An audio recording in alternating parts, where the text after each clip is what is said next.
Baik, ada fakta yang lain. Saya juga menyampaikan bahwa di halaman bit.ly Kacau Situng itu berkembang terus. Terakhir sudah ditemukan sekitar 9.000 kecurangan.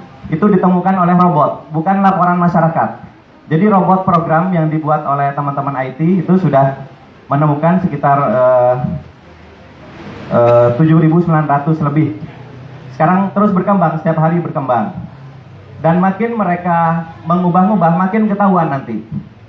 Alhamdulillah kami inisiatif sejak Selasa sore, saya dan Bang Abi dengan teman-teman alumni perguruan tinggi bersepakat untuk membuat robot yang bisa memotret halaman KPU dari menit ke menit.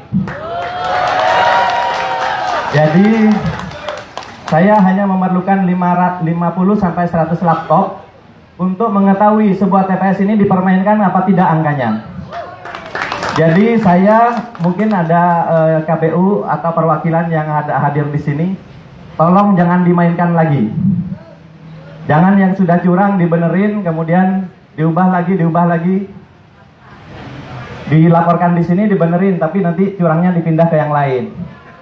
Nah ini jangan sampai seperti itu, karena kita punya rekamannya dari menit ke menit. Setiap halaman sampai ke TPS.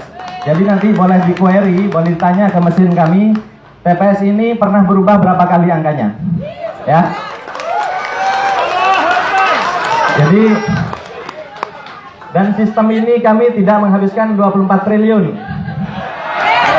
Ya. Jadi, sistem saya hanya perlu menyewa laptop, 700.000 kali 100 laptop. Cuma 70 juta. Saya hanya memerintahkan staf saya 2 hari membuat aplikasinya. Saya kemudian hosting di bukan hosting ya, menyewa server hanya $80 sebulan. Hanya 1 juta saja. Jadi nggak sampai 100 juta, KPU ini sudah hilang kredibilitasnya. Ya. Jadi nggak perlu bukti aneh-aneh. Itu ya. Dan saya cukup 1 tentara lulusan SMK. Saya buktikan ijazahnya ya. Nggak usah doktor, nggak usah profesor. Sedangkan kita punya profesor banyak. Kita kasih aja, biar staf saya itu duduk, suruh nyalakan laptopnya, kemudian nyalakan, nggak usah bicara. Nanti setiap orang bisa query nanya di mana saja kecurangan itu, gitu ya. Itu fakta-fakta yang harus kita lawan, gitu ya. Karena kejanggalan ini terlalu banyak. Kalau salah entry, Bapak Ibu sekalian beli tiket, salah entry nomor KTP saja tidak bisa masuk ya. Nama Bapak ditukar, ditaruh di nomor KTP. Nomor KTP-nya di nama Bapak atau nama Ibu ya. Kira-kira bisa pesan tiket atau tidak? Baik. Kalau Bapak Ibu transfer uang dari handphone Bapak Ibu sekalian, berapa kali memasukkan PIN? Minimal 2 kali, gitu ya. Ada yang harus membaca token dulu, ada yang terima SMS dulu, ada juga yang hanya password dan konfirmasi PIN ya di awal pada saat membuka. Tapi apakah di sistem KPU itu terjadi? Dengan gejala seperti sekarang terlihat, dipastikan itu tidak ada. Padahal itu adalah standar keamanan yang standar sekali, yang paling rendah. Sedangkan kita bisa melihat komposisi server dan sebagainya yang ada di KPU itu sekarang, itu bagaimana akses door-nya, kemudian ada log orang yang keluar masuk di situ. Username password yang didaftarkan itu apakah passwordnya dikirim lewat handphone atau dikirim lewat printout atau apa, gitu ya. Apakah ketika terima password harus langsung diubah setelah login pertama kali? Nah itu kan harus diperiksa semua. Oleh karena itu kami mengusulkan dengan kejadian yang sangat janggal ini, selain IT audit KPU secara teknologi, tapi kita juga perlu mengaudit orang-orangnya. Ya. Jadi dalam IT audit itu selain servernya, programnya, itu juga orangnya. Apakah betul sidik jari mereka didaftarkan misalnya untuk masuk ke ruang server?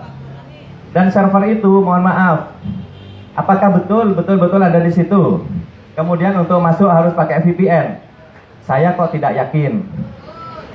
Itu ya. Kemudian sekarang dari KPUD itu yang menginput data, saluran VPN-nya seperti apa.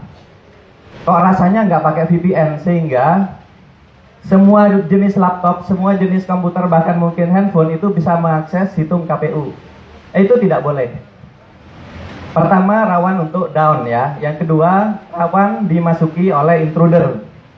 Yang ketiga, ya sudah, saya yang paling curiga, yang ketiga adalah social engineering. Jadi password-password itu memang sembarangan dikasih, atau dikasih ke orang-orang tertentu yang mengamati angka-angka yang gampang dimanipulasi. Misalnya 11, jadi 111. Dia nggak nginput misalnya 211, dia bikin 111. Karena nanti bisa bilang keyboardnya rusak Pak gitu. Itu ya, jadi lebih memilih nambah di depan daripada nambah 0 di belakang. Lebih banyak yang seperti itu kasusnya. Kemudian punya kita berapa? Ada silang 111, silang 11, dimasukkan 111. Nanti bilang, Pak maaf Pak ngantuk. Nah yang seperti ini boleh jadi